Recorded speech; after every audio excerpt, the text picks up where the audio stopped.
Interesting. So this morning, very early, I dressed myself in cheesecloth from top to toe, wildflowers in my hair, scattering petals as I went to the elderbush. And you have to ask Mother Nature if you can actually pick from the elderbush. And once she said yes, and that's usually signalled by a light breeze, then you can pick your elderflowers. That's what I was doing when you were still asleep this morning. It's only midday. Sure you've not had a gin? No, that's what I do. That's what you have to do. It's very important. So elderflower time, elderflower cordial time. So as I walk past these beautiful bushes with their little white fluffy clouds of flowers, I get all excited because it's one of the most beautiful drinks. It also makes fantastic vodka. Elderflower vodka is very special. The recipe is in my book. It's also, luckily for everybody, if you Google Elderflower Cordial, my recipe comes up #1 on the BBC Good Food website. It's been on there for donkey's years, and it's the one a lot of people use. And it's so easy to do. It takes a couple of days. So tomorrow, when I finish this, I should be wearing a different outfit. So this film will be made over 2 days.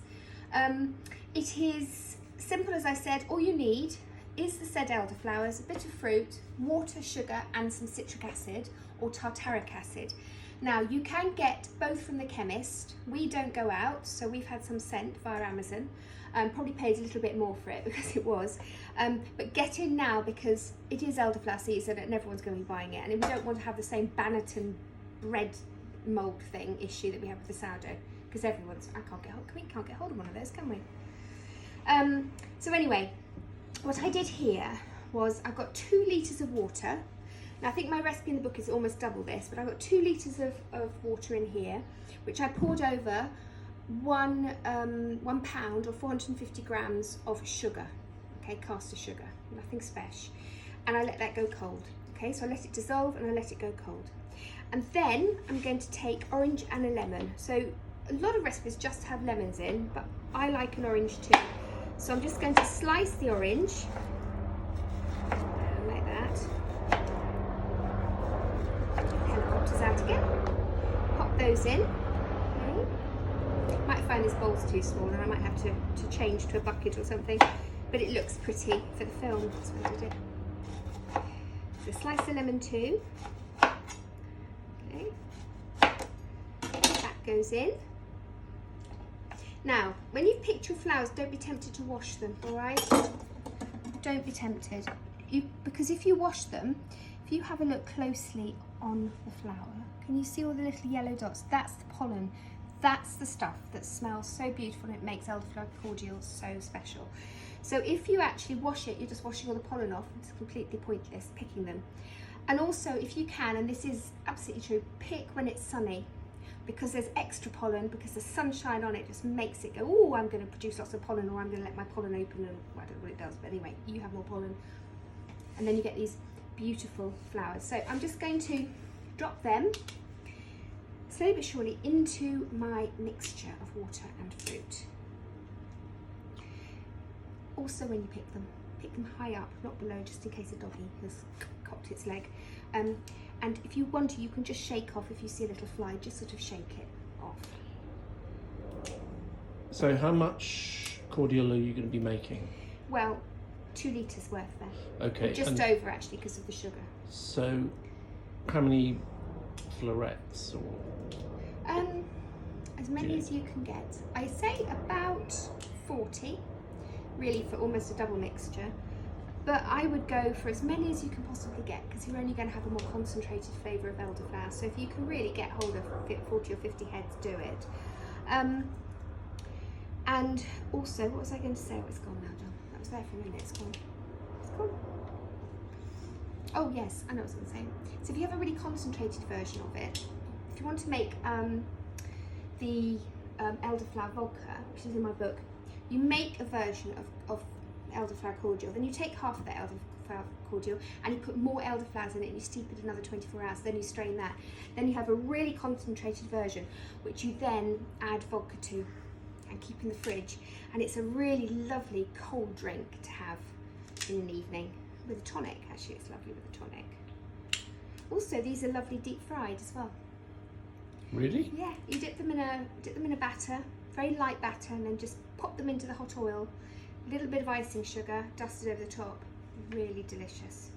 And the amazing thing about the elder bush is it's indigenous to this country, number one, and also it's known as the medicine chest of the country. So these leaves have medicinal qualities, and antiseptic qualities. So if you cut yourself, they used to use the leaves to wrap the wound. The flowers, these have anti-catarrhal properties. Okay, so they're actually quite good for hay fever, believe it or not. They say if you drink this made properly, it can help. But it also clears the chest. It makes you less phlegmy.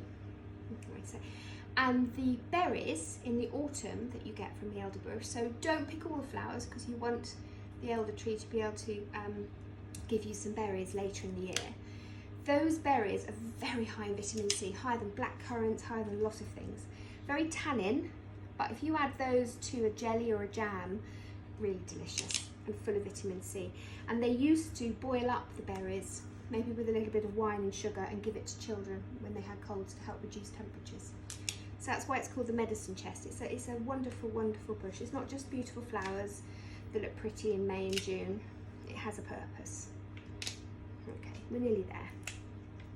I'm going to get my special spoon that I only use for mixing jams and elderflower. Okay, just poke that all down.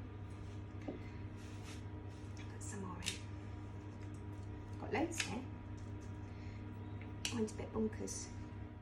There we are, put the last couple in. So this I'm going to cover with some cling film or a tea towel, it's fine. And I'm just going to leave it for 24 hours somewhere cool, stir it a couple of times, and then tomorrow I shall strain it. Hello again.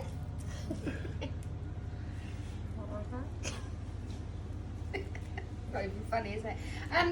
My elderflower has been steeping in the sugar syrup for more than one day because we forgot, didn't we, John? We forgot. So they've been steeping for 48 hours. We forgot. Well, I forgot. Anyway, it doesn't matter. It just means it'll be absolutely just as delicious. In fact, probably more elderflowery because it was steeping. What I do is I just squeeze these lemons and oranges now just to get all that lovely juice out as well. Okay, because they've steeped in that flavour, but let's just get some lovely orange going as well and the lemon going in there. I'm just going to quickly do that and get really sticky hands. And then I'm going to strain it through just a tea towel. Just make sure it's clean. If you can, just whack some boiling water through it. If you don't think it is particularly clean, you can actually boil a tea towel as well, just to make it sterile. Which I did with this and dried it. No, I didn't. That's a total lie. I didn't at all. I just took it out the drawer. Yeah, you see? Well, it's clean. It's clean. Yeah, it's clean. In a colander, and then just take it all and strain it through. Alrighty? And once that's strained through, you can see that it's doing it. Can you see that? I'm going to add this to it. This is citric acid, okay? Which I got online. I actually got it through Amazon because we're not going out into chemists, but it's actually available in chemists. If you can't get citric, get tartaric acid. It's just as good. They're both preservatives, okay? So I'm going to add this to the liquid, bottle it, job done. That's it. You just don't have to worry about it anymore. Just keep it in your fridge, take it out, add a bit of sparkling water to it every so often and have a nice drink. Which we'll do in a second. So what we'll do is we'll cut, as I'm doing this, because it's a bit dull to watch. And then you're going to come back and I'm going to be enjoying a glass of Elderflower Cordial with some sparkling water and a bit of ice.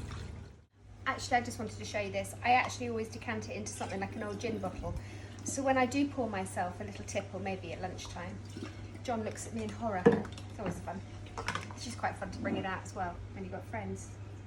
So, oh, a little bit of that, squeeze a lime.